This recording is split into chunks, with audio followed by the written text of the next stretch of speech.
Good morning. Good morning. Good morning. It's a little after 8, but definitely much earlier this morning.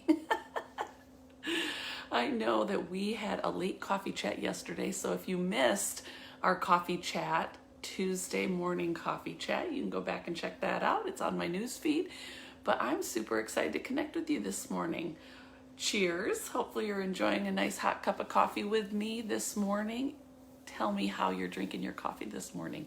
Good morning, Susie. Hi, Claudia. Good morning, Joan. Sarah, how are you? Carrie, hello, my friend. So good to see you guys this morning. Brian, good morning. Okay, so how's everybody doing? It is Wednesday. It's already the middle of the week. Can you believe it? Kim, good morning. I can't. Actually, I had a little bit of confusion yesterday what day it was because the tournament ended early. So it had me messing up my days. But I think I'm about to be back on track. So kids go to their dads today. Sad day, but it'll be all right. It's been a lot of days of no me time. So it'll be nice to have a little quietness. And then I get them back on Monday anyway. So good morning. I see y'all jumping on here. Nancy Schneider, how are you? Okay, so yesterday we talked about my son's AAU team and just kind of some of the things that happened this weekend. And I wanted to touch on that again because there's a couple things that we talked about yesterday. And after I got off the live, I thought, you know what, Cammie, follow your own advice. So let's recap for a minute. Hi, Brianna, how are you? Mike Lemire, good morning. So yesterday we talked about the fact that just like basketball is a game of runs, you're going to have many minutes in your favor, and then all of a sudden it's like the tide turns and the other team's on a run. And the goal is to stop the run as quickly as possible when it's in the other team's favor. Same thing in life. I don't believe in balance. I believe in seasons. This is why. Because I really believe that as we go through various seasons of our life, it's considered a run. Some of you might be experiencing a real high season right now. You might be winning in multiple areas, professionally, personally, something going well with one of your children.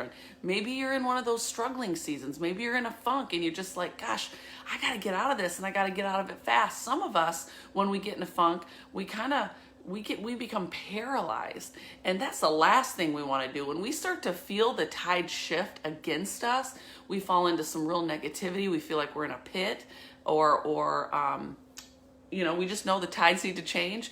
There are things that we can do to make a difference. I really believe that. And so we talked about that yesterday. We talked about the various things that we can do. Well, I want to reiterate that today. I want to talk about what I'm going to do and what I'm doing right now. Because even when things are going really well, how do you keep the movement moving in the direction you want to be in? How do you keep the momentum going? Yesterday I said, I'll say it again, momentum is a beautiful thing, but the minute you lose it, it's hard to gain, but very easy to lose. So you want to keep that momentum going in your favor. You want to stay on the run that is in your favor. And how do you do that? Two things I want to really point out to you today. Two things that I'm really focusing on in my own life today. Number one, gratitude. I am building the muscle of gratitude, and I have been building it, but I certainly don't want to lose any muscle in that area. I wake up every morning, I write down my gratitude in my journal. As a matter of fact, if you follow me on Instagram, I started a 10-day gratitude challenge yesterday. And in that gratitude challenge, I'm literally putting out there 4 things every day I'm grateful for, and then I'm tagging 3 people to do the same because I believe gratitude is contagious, and it's a muscle that we can build, and it's something that we can pass on, inspire others to get on the gratitude bandwagon. I'm telling you, if I would have pulled those boys out, if I would have pulled those boys out when we start to see the run shift into the other team's favor and been like, come on guys, and been really encouraging and positive and like, these are the things we're doing well, but we got to build on that. It's not good enough right now. We got to build on that. And so gratitude keeps you in the run, or it can help reverse the tide when things aren't working in your favor. But also, I really believe if you stay close to the feet of Jesus. What do I mean by that? Spending time with him. It helps us, no matter what we're facing in our day, to be able to respond versus react. We're not surprised. We're more equipped, emotionally, mentally, physically. We'll be prepared in a much better way. That doesn't mean that bad things aren't going to happen. That doesn't mean that things aren't going to come against us. That doesn't mean that things aren't coming against you. But I tell you what, I've handled a whole lot of things without practicing gratitude, without being close to the feet of Jesus, and I've gone through a whole lot of things when I'm not. And I'd much rather go through the challenges of life next at the feet of Jesus than not at the feet of Jesus. And so, I want to encourage you today. If I was living in Michigan right now, it's about to be August, and we have seasons in Michigan. We have 4 very distinct seasons. Florida tends to have 2, rainy season and dry season. I mean, it's hot all the time. No, but seriously, Michigan has 4 seasons: fall, winter, spring, summer. And, sometimes we have what we call Indian summers, where summers go much longer into the year, into the fall. Other times it stops real short and we start fall early. And so August becomes that season where the days get cooler at night and in the mornings, and it can be cooler in the day. Doesn't get quite as hot. So just like seasons change, things are going to change. And, when things are not in our favor, or they're not working for our benefit, or when it seems that the cards are stacked against us, those are opportunities for us to, if you're practicing that gratitude and you've built that muscle, you're going to navigate that season so much easier, because you know why? You're going to look at various parts of what you're going through, and you're going to see God's hand still at work in your life despite some of the challenges that you're seeing. Because I practice gratitude, I could see that the boys were extremely fatigued. I could see that while things weren't working in our favor, it certainly wasn't for lack of trying. I could see those things and stay encouraged in the middle of a very frustrating situation. The other thing is, staying at the feet of Jesus just gives you the mind preparation, the foundation as we face anything. So here's the deal. I want to challenge you to join me on my 10-day challenge. I want you to jump on the bandwagon of gratitude. And it certainly doesn't have to be over on my Instagram. If you're not an Instagram person, that's okay. You can drop 4 things in the chat below right now that you're grateful for today. You can jump over on Instagram and use the template that I put there. You can screenshot it and then fill it in yourself and tag 3 people, so we can really create a movement of gratitude and change a whole lot of people's lives through the practice and the art of praise. Praise precedes peace, that's for sure. And if I could give you one recommendation this morning before we end our time together, if this is an area you need to grow in, I want to encourage you to pick up the book 1,000 Gifts by Ann Voskamp. If you've spent much time with me, that's a book that has helped make a powerful shift in my own life.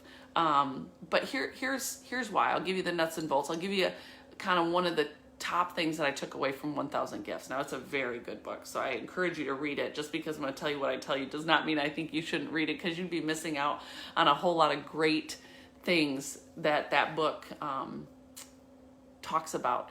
But here's what I would say.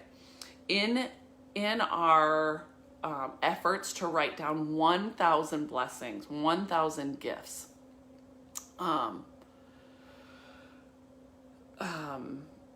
in our efforts to do that, sorry, I just got a text and it distracted me.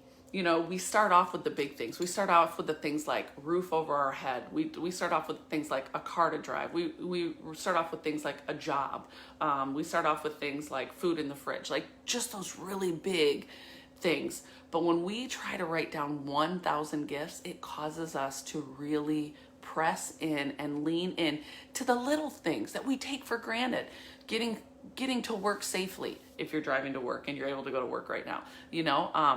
For me, yesterday in writing mine down, Skylar crawled in bed with me real early in the morning and she grabbed my hand. So it was just the sweet touch of my daughter's hand. That was one of my gratitudes. Another one was a couple times yesterday, Colton and I can really butt heads in a lot of areas, but a couple times yesterday, he just wanted to be with me. We played this arcade thing that we have in our house, and just to see the smile on his face, oh, that touched my heart. Landon multiple times came up to me yesterday, just put his arm around my neck and hugged me and said, "I love you, Mom."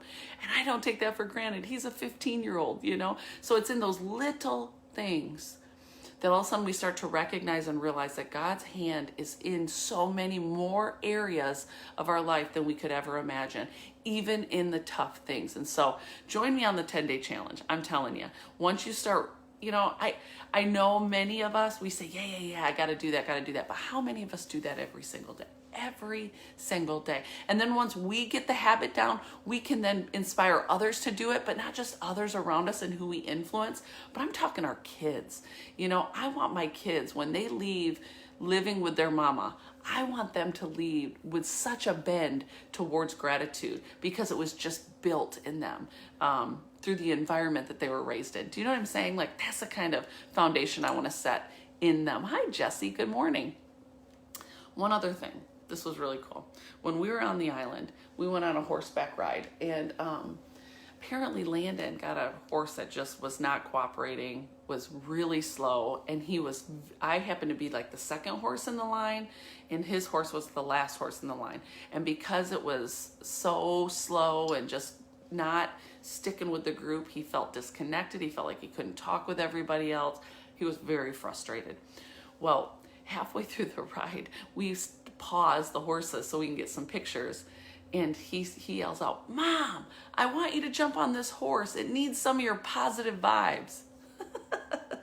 I didn't know at that time that he felt like he had a bum horse, but what I did hear in that moment is that his mother is somebody that brings positive vibes in his life. His mother is someone that he thinks can impact others with her positive vibes. And I thought, I am winning if my kids are picking up on that. And so yeah, it starts with you. And then the ripple effect of who you can impact from there becomes incredible. So I love you guys. I'm proud of you. We're in the middle of the week. We got the second half of the week to go. So many things that we can get after. So, don't think, the half the week is gone. I'm nowhere where I want to be. Think, I got half the week left, and I got a lot of things I can get after.